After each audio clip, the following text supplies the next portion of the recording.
Hello, everyone. I'm here to recap the Giants and Vikings game. So Daniel Jones, he went 21 of 38 for 182 yards, a 4.8 average yards per attempt, one touch, one pick, sacked 4 times, and had a quarterback rating of 65.9. And one reason why he struggled as much as he did was because of what they were getting in the running game, which wasn't much at all. Their Their yardage leader was Jonathan Hilleman for 20 yards. He had 9 carries for 20 yards and 2.2 average. Most of that just because Wayne Gallman went out early in the game with a concussion, who only got the ball twice for 14 yards. You saw some Elijah Penny, their fullback, get some carries. He went 3 for 15. Daniel Jones, some scrambles, 3 for 12, as well as some quarterback sneaks. Evan Ingram carried the ball twice for 5 yards, and Sterling Shepard got 1 carry for -2 yards. So 20 carries for 64 yards and a 3.2 average yards per attempt. And their longest run of the day was only 11 yards, and that was by Wayne Gallman. Now, receiving, Darius Slayton was their leading receiver. He caught 4 or 5 targets for 62 yards, and their lone touchdown on the day coming from 35 yards out, beating Xavier Rhodes. It feels like there's always one a game with him. But Sterling Shepard, second here, he was 5 for 10 for 49 yards. Evan Ingram, 6 for 11 targets, 42 yards. Golden Tate caught 3 of 6 for 13. And nothing really notable after that. So they were 8 of 16 in third downs. That's 50%. And 0 of 2 in the red zone, obviously 0%. And they had canceling turnovers between Dalvin Cook's fumble and Anthony Barr's interception. So there was a 0 turnover margin in this game. They only had 5 penalties for 45 yards, and they held the ball for 27 minutes and 20 seconds. Now in Minnesota, they moved to 3-2, where Cousins actually played pretty well today for the most part. He was 22 of 27 for 306 yards, 11.3 average, 2 touchdowns, no interceptions. He was only sacked 3 times, which, as far as Minnesota is concerned, when you kind of saw a lot of pressure the other weeks when they didn't throw as much, it's kind of nice to see only 3 times sacked after almost 30 attempts. But he had a rating of 138.6, which I think is the highest rating aside from his week 1 performance where he only threw like 10 times. But Dalvin Cook, again, kind of carried the load today, both rushing and receiving this time. But he carried the ball 21 times for 132 yards, a 6.3 average with a long of 41. Alexander Madison was second there. He had 7 carries for 52 yards, while Abdullah carried it 3 times for 24. Cousins 3 for 3. And so in totality here, we have 34 carries for 211 yards and a 6.2 average. No touchdowns, but Dalvin Cook's long of 41 was the longest of the day. Receiving, Thielen had himself a day. He was 7 of 8 targets for 130 yards and 2 touchdowns, averaging 18.6 yards per catch. And Dalvin Cook caught all 6 of his targets for 86 yards, averaging 14.3. Diggs caught 3 of 4 for 44 yards. Olabisi Johnson caught all 4 of his for 43. Rudolph caught 1 for 4. And CJ Ham caught his lone target for -1. So they were 5 of 11 on third down, so that's 45%. 2 of 5 in the red zone, that's 40%.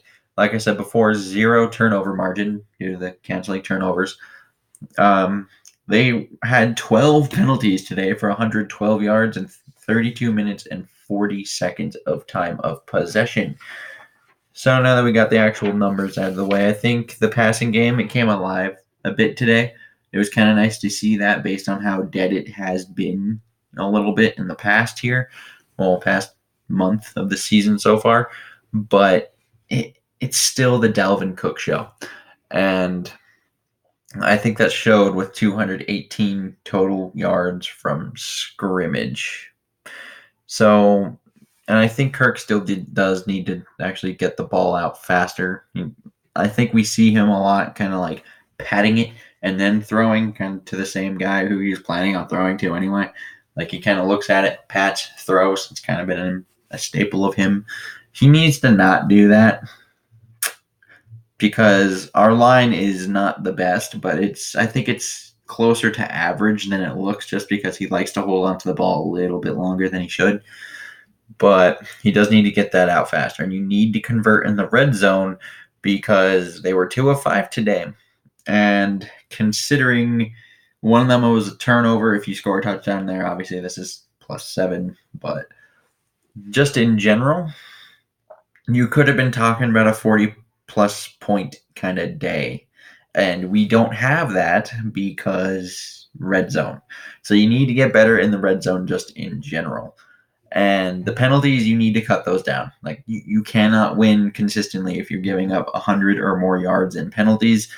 This was a weaker opponent, albeit on the road still, but still a weaker opponent, so you can kind of get away with that against some of these other teams where we talk about Philadelphia next week, or even some of the games of the past, like last week when we played Chicago, or in week 2 when we played Green Bay.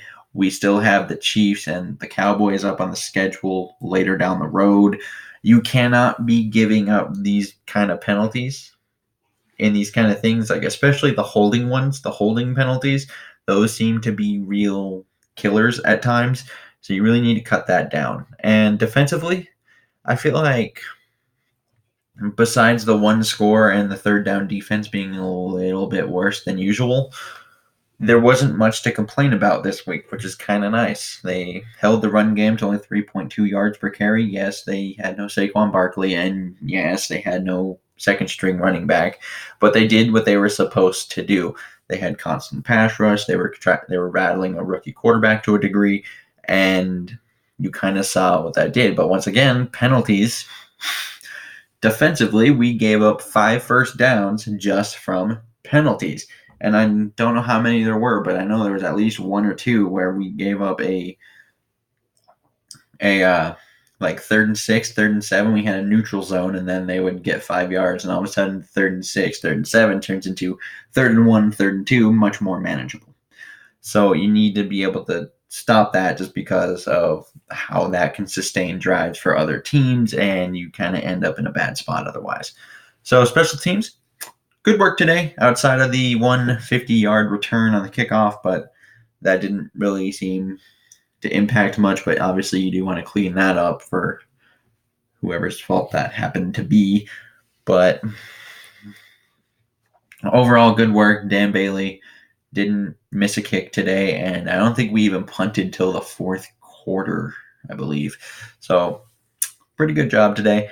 And although all the passing game issues aren't fixed for this week, I certainly do think that took a step in the right direction. I anticipate the defense to be good. I expect the running game to be pretty good. Just how does pass protection, how does Kirk Cousins hold up with all of those things? And then obviously now we got the whole Thielen Diggs dynamic kind of turning on the quarterback.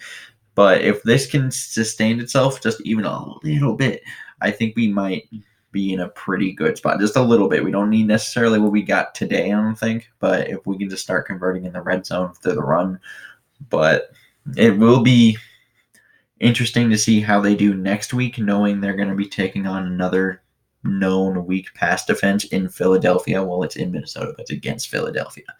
And it's going to be interesting to see how much of that carries over, if at all, see how things work out, how it is. But liking, subscribing always helps.